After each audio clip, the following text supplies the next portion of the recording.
Ternyata Ibtu Rudiana pernah lolos dari sanksi, meski anak buahnya terbukti siksa terpidana kasus Vina Cirebon.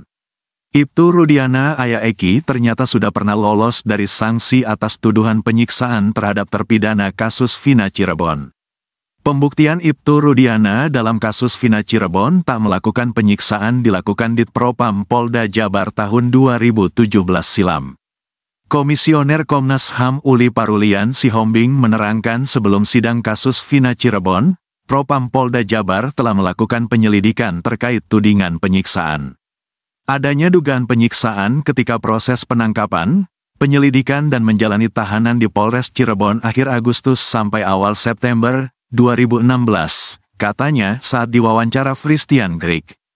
Bahkan polisi juga telah menggelar sidang etik untuk membuktikan penyiksaan terhadap terpidana kasus Vina Cirebon. Hasilnya, anak buah Ibtu Rudiana terbukti telah melakukan kekerasan saat menangkap Eko Ramadhani, Eka Sandi, Jaya, Sudirman, Saka Tatal, Supriyanto, Hadi Saputra, dan Rivaldi.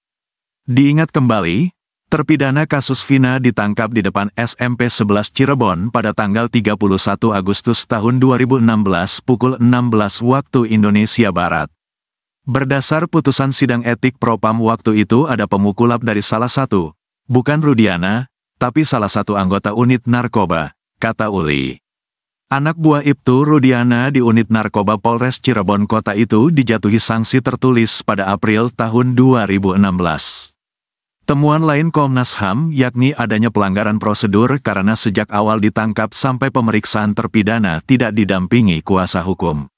Sudah proses juga sidang etik terkait prosedur, ada pelanggaran prosedur. Tersangka tidak didampingi oleh advokat saat proses awal penyelidikan di Polresta Cirebon Kota, kena sanksi sudah ada, jelasnya. Dan yang ketiga, petugas tahanan pun turut mendapat sanksi karena telah melakukan kekerasan petugas tahanan di Polres Cirebon Kota karena waktu itu juga ada pemukulan, katanya. Menurutnya, kekerasan terhadap terpidana kasus Vina bukan hanya dilakukan petugas, tapi juga tahanan. Sesama tahanan juga ada, katanya.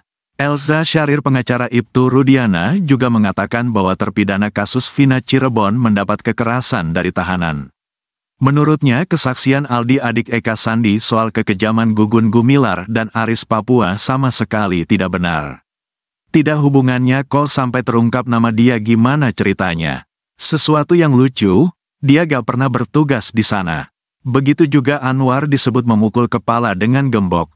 Dia bertugasnya di Pleret, gak pernah tugas di Cirebon Kota, kata Elza Syarif. Sedangkan Gugun Gumilar kata Elza merupakan tim dari Ibtu Rudiana waktu di unit narkoba Polres Cirebon Kota. Gugun itu cuma satu tim dengan Pak Rudiana, dibilang dia melakukan penyiksaan, itu tidak benar juga, kata Elza Syarif.